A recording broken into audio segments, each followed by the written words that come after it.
Here we go, plea and sentencing day. And right off the bat, we're diving into a double jeopardy question. That's the legal principle that says you can't be tried twice for the same crime. But here, the judge's quick research says, nice try, not happening. And we are set today, you may have a seat. We are set today for a plea and sentence. I know we tried this back on the 22nd, and some questions came up, in particular, the possibility of double jeopardy. I have reviewed and done my own research. I don't believe that applies here, but I'll leave it up to counsel to argue otherwise if they feel as though that's necessary. Mr. Hartel? I don't feel additional allocution on that is necessary, Your Honor. Ms. Carey? Or do I? All right. So it's my understanding we have a plea agreement in this. A no contest plea. Think of it as the courtroom's version of I'm not admitting it, but I'm not fighting it either. It's a strategic move, often to limit damage in a potential civil lawsuit later on. Case. And my understanding is that the defendant will plead no contest to all counts as charged. Is that correct? Yeah.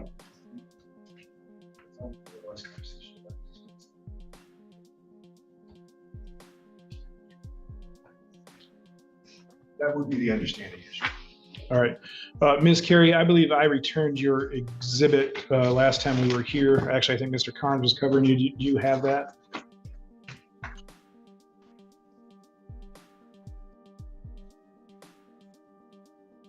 Mr. Moore, while she's looking for that, will you please raise your right hand? You solemnly swear or affirm the testimony you give today will be the truth, the whole truth, and nothing but the truth. Yes, sir. All right. It's my understanding then that you'll be pleading no contest to all counts 1 through 4.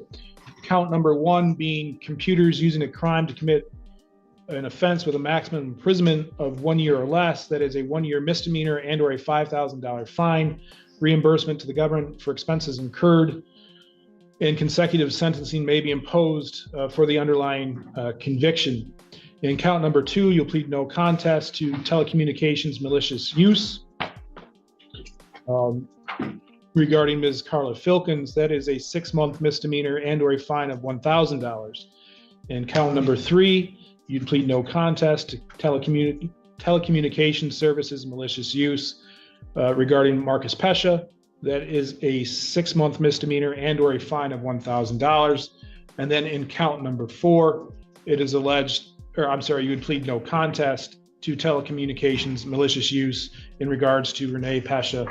That again is a 6-month misdemeanor and or a fine of $1,000. Is that your understanding of how the case will be resolved today?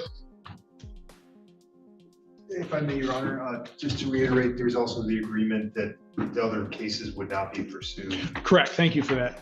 And so here's where plea deals get interesting. The state's agreeing not to pursue other cases connected to this mess. That's a big bargaining chip. In other words, plead to these, and we'll drop the rest. Additionally, there will be no charges arising out of the Wexford County Police Report 8325-00625 or the City of Cadillac Police Report. Ms. Carey, do you have that number? It ran into other letters on my sheet and I can't read what it says. I know it's a 25, I want to say 804 maybe? 884. It's the same. It would have been mine. Okay, so it all arises out of the same occurrence? Correct. All right. Mr. Moore, is that now your understanding of the plea agreement? Yes, sir. And is that a full and accurate recitation of the plea agreement? Yes, sir. And I know we went through this last time, but I still need to cover it today. Did you read and sign the advice of rights form, talked about your rights to an attorney and your rights to a trial? I did, yes, sir. Did you understand those rights? Yes, sir. And do you understand that by entering a no contest plea today, you'll be waiving those rights and you won't have a trial of any kind? Yes, sir. Has anybody promised you anything in order to get you to plea today other than the agreement? No, sir. Has anybody threatened you in order to get you to plea? No, sir. And is it your own free choice to plea today? Yes, sir. Now, do you understand that by entering a no contest plea, that it will allow the court to review in this case, a police report, which was already admitted as People's Exhibit number 1. I'll be able to use that to determine whether or not there's a factual basis and whether or not, and to use that for sentencing purposes. Do you understand that? Yes, sir. Additionally, the reason for the no contest plea is for Listen closely. The judge is explaining why no contest works in the defendant's favor if he gets sued later. Smart, maybe, but it's also a way to admit the court has enough evidence to nail you without saying the word. Guilty. potential civil liability. So if any person's listed in the complaint decides that they want to sue you civilly, a guilty plea could be used against you. This would allow you to accept the responsibility as if you are guilty without saying you're guilty. Do you understand that? Understood, yes, sir. Then to the allegation that on or about January 21st, 2025, here in the city of Cadillac of Wexford County, in count number 1, that you did use a computer to commit a crime with a maximum imprisonment of 1 year or less, in particular, malicious use of a telecommunications device. How do you plead? No contest. To count number 2, malicious use of a telecommunications services in regards to Carla Filkins, how do you plead? No contest. In count number 3, malicious use of a telecommunications services in regard to Marcus Pescia, how do you plead? No contest. And in count number 4, malicious use of telecommunications services in regards to Renee Pescia, how do you plead? No contest. Last time we were here, I had the opportunity to review People's Exhibit number 1. Counsel, do you believe that People's Exhibit number 1 forms a factual basis in which to accept the plea, I do. Yes, Your Honor. and that the court rules have been complied with? Yes, sir. Yes, Your Honor. As does the court. I find the plea is knowing, voluntary, and accurate. In particular, Mr. Moore, I find that back on January 21st of this year, you had sent messages, and those messages were threatening in nature. I'm sorry, People's Exhibit number 1 also includes the Michigan Department of State Police, incident number 6441025. In particular, to the message that was sent to Ms. Filkins, it states as follows: "You're going to do something about the water in Cadillac." Now we're hearing the exact words from those Facebook messages, and it's ugly. This is not heated debate. This is straight up violent threat territory, the kind that turns a keyboard into a weapon. Or what, you stupid, dumb bitch. You'll be lucky if one scary night someone don't come to your home and pull you from your sleep and pull you to the streets and put a bullet in your head, you corrupt, dumb bitch.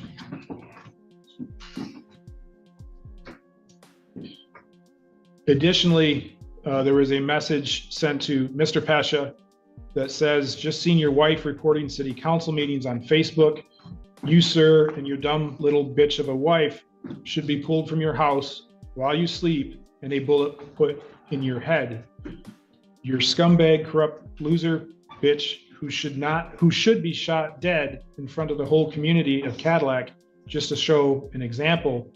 Your wife is a scumbag, corrupt loser, or bitch too, you stupid fat fuck." I apologize for the language that was used, but I believe it's appropriate to place that language on the record to get the defendant's full intent when sending those messages. It's also my belief, based on the reading of the reports, that those had come in through a Facebook Messenger, which would meet the requirements for use of a computer to commit the crime. And additionally, I also find that these messages were sent to or regarding all persons involved, and that all persons involved would have seen these messages, and that they were sent with the intent to terrorize, frighten, intimidate, harass, or disturb the peace of each of these individuals. Additionally, I find that based on my reading of the report and by defendant's own admission, let me just find this here.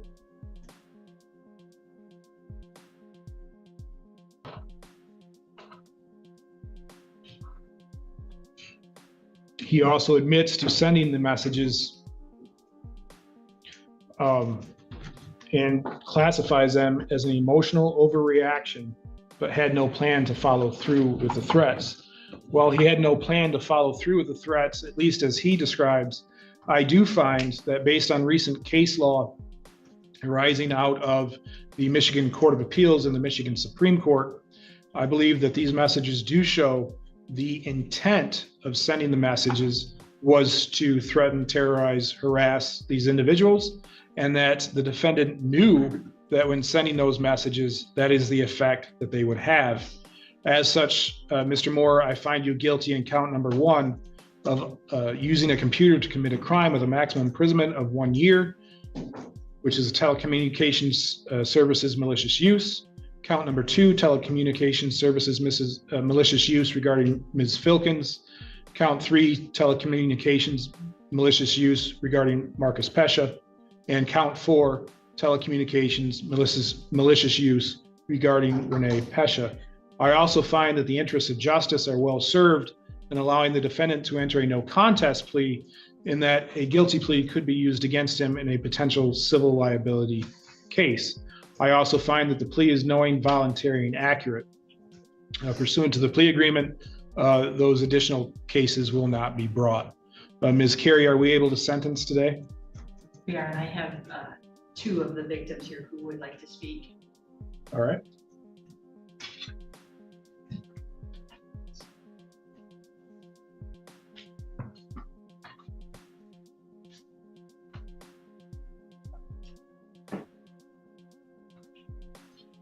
Who wants to go first?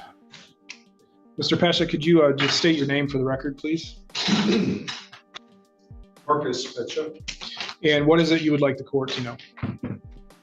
Thank you, and good afternoon, Your Honor, and officials of the court. Your Honor, words have meaning. Words can be weaponized. The first victim's impact statement hits like a gavel to the gut. Words can be weaponized. This is exactly why prosecutors treat written threats so seriously. Once it's out there, you can't control how far it spreads, or who acts on it. And words have consequences.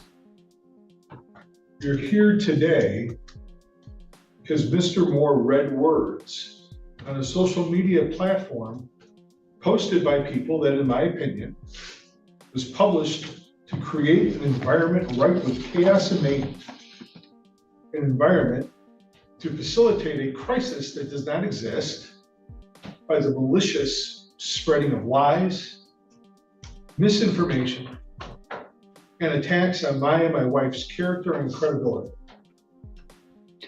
Words have meaning. They can be weaponized, and they do have consequences. Mr. Moore could have read those words and reached out through a variety of methods to contact me, or a member of my staff, or a member of any number of state agencies, or even the feds, to gain information. Information that would provide the factual truth of what was being, in my opinion, falsely propagated on social media. However, Mr. Moore did not reach out to learn the truth. Rather, Mr. Moore directly messaged me on the social media platform's messaging feature to threaten me and my wife. And further, as I understand, also posted his profoundly alarming and disgusting threats in at least one publicly available social media group for an unlimited number of people to see, share, and spread. All things that could have led to, and still could lead to, disturbingly violent outcomes. Mr. Moore's actions have detrimentally impacted my life and my wife's. Mr. Moore's actions have also had a negative effect on my children, my family, my friends, and even colleagues. Mr. Moore's actions have caused stress, anxiety, and an emotional roller coaster of feelings. The shock and horror to see words about my wife and I being drug out of bed in the middle of the night, dragged through the streets, shot in the head, and displayed in the town square are evil, and they do have an impact. Stress, sleepless nights, being on edge, they're still with me. They're still with my wife and others. behavior Mr. Moore has exemplified, it needs to stop. It is not okay, nor is it something that can be simply forgotten, forgiven, or excused. Words have meaning, words can be weaponized, and words have consequences, and I appreciate the court's time. Thank you. Thank you. Ms. Filkins? Good afternoon, Your Honor and officials of the court. I came today not with a prepared statement, but I would like to speak from the heart today. The second victim doubles down on the theme. Social media may be free speech, but when your words cross into terrorizing public officials, you've entered criminal territory. Words do matter, and Jamie Moore chose to use his words for harm and for evil. And that impacted my family, my 85-year-old mother, my son, who is a Marine, my other children, my grandchildren. It impacted me. It was a game changer for me. I served the city of Cadillac for 11 years with tremendous honor. But when I received a death threat for caring for my community over things that Mr. Moore read on Facebook and other social media that weren't necessarily true, people were just putting their words out there because that's what they can do on social media. And on January 21st, the very first thing before I walked out of the house that morning, I received that message from Mr. Moore on Facebook chat. And I was terrified. I called my husband home. I called the public safety director, and we spent the rest of the day not planning for our business that we needed to conduct that evening for the city of Cadillac. We spent our day trying to, first of all, understand what was happening. And how could we take care of our community with these types of threats coming forward to us? It wasn't just about us. It was about people that are out there that can do such horrendous things with their words. And I just want the court to understand what that's done. Thank you. Thank you, Volk. Elocution, Mr. Hartel? Yes. Well, first of all, I had ordered a pre-sentence investigation report on this. Did both parties receive that? I did. Mr. Hartel? I did as well, Your Honor. All right. Elocution? Yes, thank you, Your Honor. Anytime there's a civil liability possibility for the no contest, I'm obviously a bit cautious to overly allocate. However, I have had discussions with my client quite a bit about the situation. I would ask the court to equally factor in the goals of whatever punishment is given today. I believe that with supervision, any concerns the court may have for education of my clients, for public safety, can be incorporated into terms of that probation. I realized that recommendation for a jail sentence was in the PSI, and the reasoning was explained in there as well. I certainly asked the court not to give a higher amount than was recommended in the PSI. I realized the court could, but I would ask the court still to consider just probation in this situation.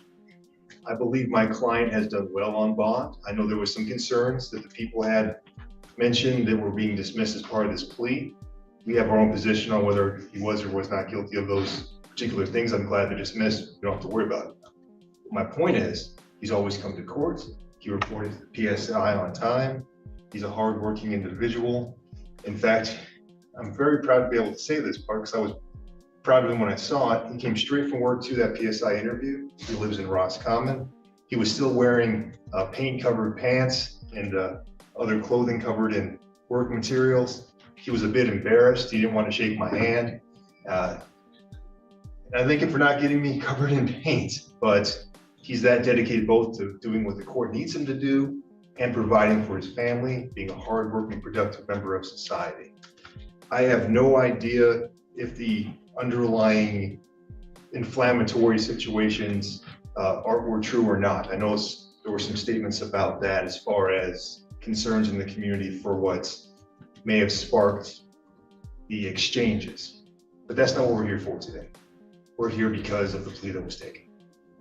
And I would ask the court to factor in the factual basis with the no contest included the part where my client told law enforcement that he did not have the intent to actually follow through. I realize that doesn't change. Counsel is walking a fine line here, acknowledging the wrongdoing but leaning hard on the fact there was no intent to actually carry it out. But in law, intent isn't always about action, it's about the impact. Your words are reasonably expected to have There was enough elements to meet the factual basis for the plea that was taken. But stuff is on a scale. If somebody authentically was trying to harm people, I don't doubt that that would be something the court should additionally factor in. I just asked the court to factor in. That does not appear to have been the case here for the appropriate amount of weight for that.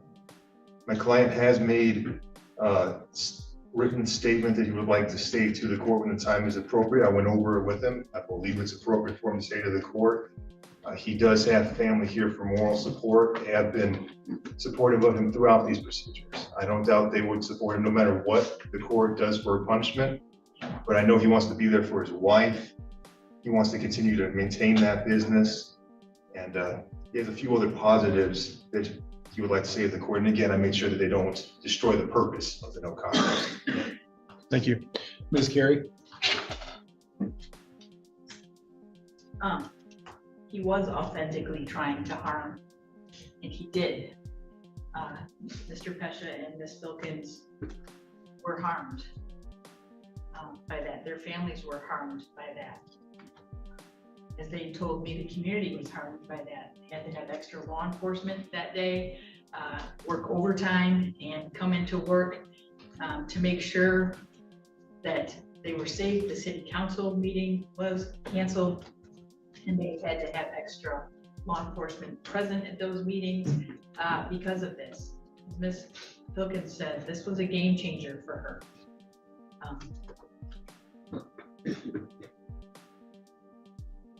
Words do have meaning, and his words were awful. He chose to use awful words to make, and did make, these people feel threatened, and they still are affected by it. When they receive those, they don't know what his intent is, that he didn't intend to follow through, or that he didn't use the word I as noted in the PSI. They don't know that. What they do know is someone wants them drug out of the house and with a bullet put in their heads. Mr. Pesha's wife said, that's not okay. And it does incite fear. And it's a threat. And it's horrifying, frankly. No matter what the reason or the underlying reason is, or the politics or whatever, that's not an appropriate response. So the people, I appreciate the department's, or the probation department's recommendation for 93 days jail with credit for 1. I don't think that rehabilitation is appropriate. Again, like the last case, there's no, I don't know what the rehabilitation would be. There's no alcohol or drugs alleged. So people are going to ask for a jail sentence on count 1. The people are going to ask for 1 year and the 6 months in the other 3 counts. Thank you. Mr. Moore, you have the right to address the court before sentencing. I do realize you've entered a no contest plea, but is there anything you would like me to know?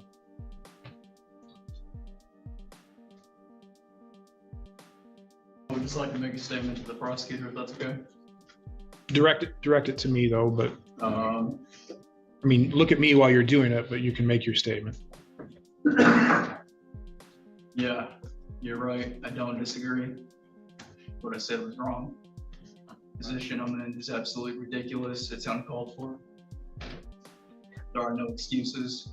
I fell short in being a man, being an appropriate member of society, and it's pathetic to say the least.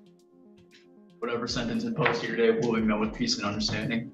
And I sincerely apologize to those involved, to the courts for the taxpayers' dollars being spent on the proceedings. Thank you. Thank you. Mr. Moore, I want The judge is about to drop the hammer, but not before calling out the toxic brew of online echo chambers and keyboard warriors. This isn't just about one man's actions. It's a commentary on a national problem. you to know that while I blame you for your actions, I don't blame you entirely. There is a whole fraction on Facebook that is driving this debate, and they are doing nothing but fueling the fire, throwing allegations out there. I don't know if they're true. I don't know if they're not true. That's not for me to decide. But their actions on Facebook, and you are the perfect example, have created such a divisiveness in this community that I am almost afraid to admit that I am from, afraid's not the right word, ashamed to admit that I am from the city of Cadillac. I have lived here with the exception of 4 years my entire life. I am 5th generation of Wexford County. So for those that I refer to as the keyboard warriors who are out there throwing this stuff out there, shame on them, but also shame on you for biting the bait and doing what you did. I have not seen such animosity in this country with our elected and public officials for as long as I can remember, and as near as I can tell, I'm not even sure we've had it since the beginning of the country, when we used to drag people out and tar and feather them. That is what this reminds me of, and it has got to stop. This is completely ridiculous. It is hard enough to get people to step up to the plate and say, yes, I want to serve.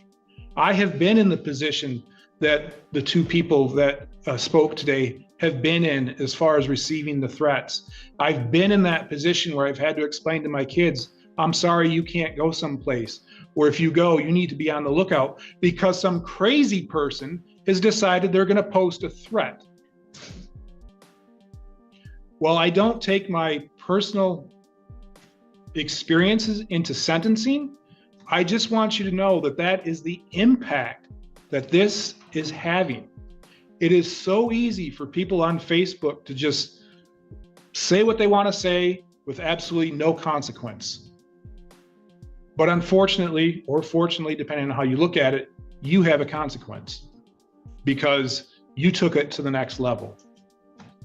And if you think about it, if the people who are putting this stuff on Facebook caused you to post what you posted, the next logical step. Oh, and here's the kicker. The judge is drawing a straight line from online threats to real-world violence. It's not hypothetical. We've seen this movie before, and it never ends well. Is that your post was going to make somebody follow through with your threats. Just follow the trail. And that's where this was going to wind up. Thankfully, that didn't happen. We have become so accustomed there's an old saying that your rights end where my nose begins. Everybody has the right to free speech, but you don't have the right to do what you did. It used to be that people could say what they thought in the privacy of their own homes or amongst friends. But now with social media, that has gone so much further, and people state which would normally be in public or in private conversations, they publish it for the entire world to see. Thousands and thousands of people see these messages, and thousands of people act on them. January 6th is the perfect example of that. But for the grace of God, nobody saw your message and acted with it. I have also read the pre-sentence investigation report that I had ordered. And what I've learned from that is while you state here today that you take responsibility for your actions, what I've seen in the past, or at least how I interpret that, is that you didn't take actions for your previous incidents. The one you blamed on basically a corrupt law enforcement, and that's why you were charged with domestic violence. The fact remains that case was resolved with domestic violence. I don't know if you pled. I don't know if you were tried. But the fact remains you were found guilty of that, regardless of whether or not there may have been a corrupt judicial system in the process. I have to agree with Ms. Carey. I'm not sure what benefit I get or that the community gets for putting you on probation. What I do know is that by locking you up, that is the only way I am going to protect society and at least protect you from posting these types of messages. I understand that they may have been posted in the heat of the moment, but as has been the theme this afternoon, actions have consequences. And there is no excuse for the actions that you took the time to type out and not just post it on a group, but you sent it to individual people. That took thought. You had to go out and type in those names to send them through Messenger. You would have had to have typed at least 2, maybe 3 messages in order to do that. That's not something that was just decided on a whim and I'm going to post my thoughts. That took thought. I realize the recommendation in this case from the probation department is for a 93-day jail sentence. Ouch. 365 days in jail on the main count. Max sentences on the rest. All concurrent. That's the judge saying, I'm not taking chances. You'll do this again. With 1-day credit. I don't believe I can keep the public safe with 93 days.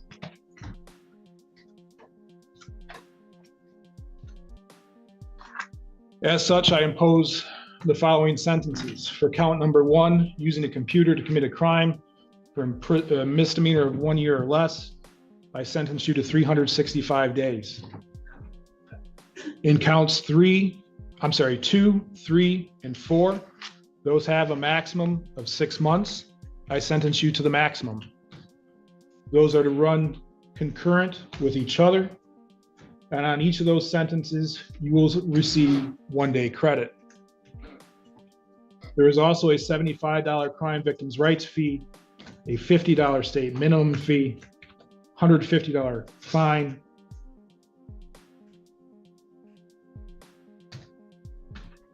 I'm going to change that. I'm going to do a $300 fine on count number 1. Away the fines on the other costs, other counts. There will be a $150 court fee, $150 attorney fee,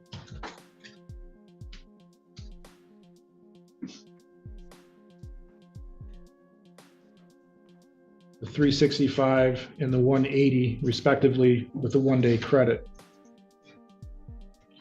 Mr. Moore, I hope you use this time to contemplate your actions, understand that your act. Final takeaway. In the age of instant posts and public comment sections, the line between free speech and criminal threat is thinner than you think, and this defendant just learned the hard way where that line is. Actions have meaning, and I also hope you don't use this time to